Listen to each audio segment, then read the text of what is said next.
Welcome. You're listening to Coach's Corner Insights, Tips, and Tools. I'm Simon Sheikh, and today we're asking a big question. Why does evidence often stay in journals instead of at the bedside? In this episode, we'll be closing the gap between what research tells us and what actually happens in practice. We'll explore how leaders can translate guidelines and evidence into simple, actionable steps for frontline staff. So best practice becomes part of our daily practice. I'm so excited to introduce our guest today, Heather Wodbeck, RN. She's someone who brings over 40 years of healthcare leadership experience in both acute and long-term care settings. Her experience in long-term care brings best practice implementation, leadership, professional practice, community of practice leads, and served as best practice spotlight organization coach, supporting over 50 long-term care homes across the province. Heather brings so much knowledge and energy to the table with having done over 100 gap analysis and many coaching side discussions with long-term care homes. Thank you, Heather, and it's a pleasure to have you here. Thanks. Thanks, Simon. I'm really interested to share a bit more about evidence-based practice and how long-term care homes can implement it. Yeah. And I know your background. You've done so many gap analysis and you bring a wealth of knowledge, Heather, and when it comes to implementing evidence-based practices right at the bedside. So, is there any tools or frameworks that you would like to highlight or shed some light into that are most helpful for long-term care homes when introducing and implementing evidence-based practices? Yeah, I think if we use the nursing process, like our assessment, planning, intervention, and evaluation, I think that's a wonderful overall guidance idea. So basically, you got to assess the problem or assess your situation. And there's different ways to approach this. So if you decide to go with a best practice guideline, they come with these lovely gap analysis and lovely little forms that you can work with your team and complete together. If you're not, but not everyone decides to do a best practice guideline. So say if you're in a long-term care home and maybe compliance has identified an issue, sometimes you can use the inspection protocols that are available online, and just review it in the same way that the compliance officers review them. And that's fair enough too. That way you're going to meet what the requirements of the ministry are. Yeah, or health authorities in other Yes, provinces. Yeah, yes, in other yeah, provinces, yeah, yes. yeah, yeah. And it's interesting, you talked about best practice guidelines and regulatory requirements. So really, I think we're governed to follow both the regulatory requirements and best practices. And I believe it speaks to where there are none prevailing practices, right? Right. So there's lots, and you mentioned gap analysis. So I just want to invite you to share on what is a gap analysis and how does one complete one?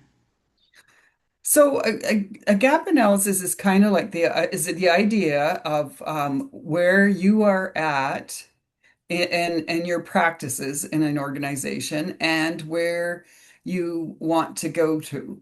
So what you're doing is simply asking yourself and ideally you want your team involved, but you say, for instance, if you're having falls is an issue in your long-term care home, you say, well, okay, what's the rate of falls? Most homes, practically every home, monitors falls. Do you get, but how you monitor them? Do you get, what's your process? Do you get into the nitty-gritty of who fell? You have to do these inspection reports. Is there a way that you have of monitoring those reports? Like, what have you got going? So you get into the nitty-gritty. Some homes track the times when falls happen, and that can be helpful to identify things like there's a staffing gap here. There will be a pattern of when the falls happen, say often around lunch before, 11:30, 11:30, 12, that period. 3:30 to 4 or 3 to 4 when shift changes are going on. So it's a way of looking at just where you're at and where you want to go. So it's kind of your map, Okay, like a blueprint or a a blue, roadmap. a road, Um, yeah. so when we're doing a gap analysis, when's the best time to do it? At the beginning of implementation, once a year? Well, What are the most, timing and who would be involved? yes. So most definitely at the beginning, and annually is absolutely ideal. That is what the ministry wants you to do. They want you to monitor things annually. They've written right in Ontario, at least, they've written right into the regulations. You're to have a team meeting and a regular review. So that's the best times to do it. And the good thing about a gap when you're following along, often it starts out you've got a big pile of stuff to do or lots of tasks on your list. But after a couple of years of doing it, your list whittles down to only a few things because you're already going along really well. Hmm. And your team has learned to work in a way that's best, that's best for your residents. Yeah. So the who, oh, ideally you want as many people as you can to be involved. And I totally recognize that in long-term care homes, the given the challenges of staffing and everything, that can be hard to do. But so if you just have to start with one person, that's fine. But you want to spread it out. You want to have in your plan, you're going to ask everyone. Because sometimes what the manager thinks is going on and what's actually going on are two different things. So, one, just if I can give you a little example, in one home, the home had spent quite a bit of money on turning sheets, and they were doing a review of their pressure injury. And we had a meeting with their team leads and the director of care, and she says, we came to the question of, well, do you have, are you turning, positioning people? And she said, oh, we don't have to worry about that. We got turning sheets. And her staff said, nobody's using those. Those are sitting in the bedside tables.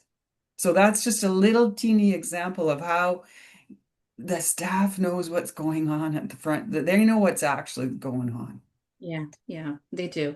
And you did say, your committees and maybe that's if you have an interdisciplinary committee, maybe Yes. that's a good way to do that gap analysis, keeping in mind that you have representation from the resident home areas. Yeah, like again in Ontario, you got to have a falls committee. You got to have one on skin and continence. So that's your team to start with. Yeah. But try to spread it out even farther because you're trying to raise awareness of improving practice and get people's buy-in and Yeah. identify the ones who don't want to buy in. Yeah, that's your stakeholder analysis, right? Yeah. So with your internal vested team members. And I know you're talking about Ontario, but just keeping in mind with other provinces, other health authorities, the high risk programs pretty well say the same thing for our high risk programs that we do need to evaluate them on an Mhm. annual basis. And in your experience, you had mentioned even to do the gap analysis once a year is an excellent opportunity to demonstrate an evaluation process that you're having internally. Yes, exactly. Yes. And that it helps your team to stay on track. Right, it does. It does. Yeah. And when you're staying on track, you're identifying, oh, I just want to shift over to facilitators and barriers and measuring impact. So when we're staying on track, looking at our priorities, what's high, medium, low priorities, what the gaps are from current practice to desired practice. So what would be the key facilitators and barriers to that you have seen when you've been supporting long-term care homes across the province in implementing evidence-based practices, and how can homes measure their impact on efficacy of resident care? So I see the barriers and facilitators as two sides of the same coin. So if I say a barrier is staff, facilitator is also staff.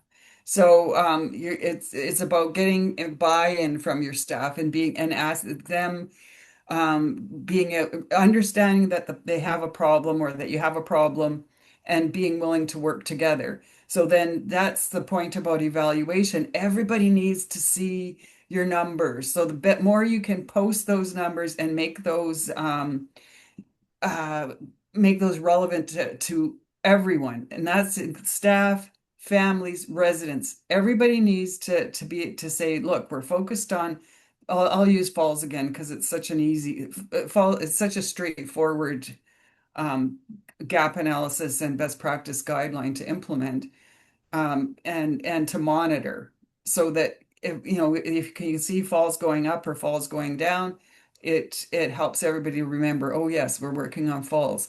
Others of them, other things that we try to implement, like say for instance, person and family centered care, that's much tougher to monitor. You're having to dig into, say, your satisfaction surveys, or you can use things like the number of complaints that maybe a manager got, or some homes went with, a home that was doing particularly well, and the manager says, "Well, I don't have any, I don't have any complaints." It's because he was addressing every single issue as it arose. So he just recorded the conversation, not big things, just kept a little spreadsheet and was able to demonstrate, look, this is how we're addressing problems, and we can show that we're very Mhm. much person-centered here in this organization, or resident-centered. These are great examples, Heather. Any just key in closing and key takeaways, when implementing and adopting best practices or evidence-based practices, what are maybe key things that homes can wish to achieve?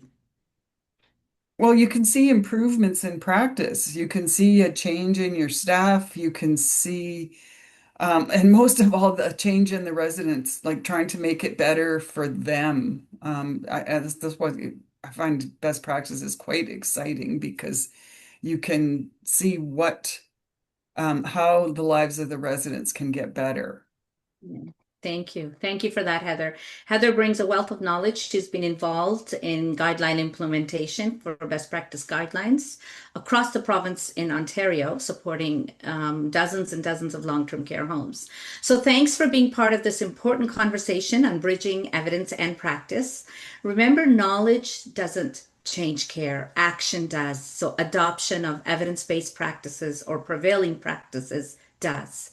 It's up to us as leaders and educators to make evidence accessible to the point of care staff, relevant, and real in the day to day practice. If this sparked ideas for your own practice, stay tuned for future episodes of Coach's Corner Insights, where we keep building together. Until then, keep asking, keep applying, and keep leading.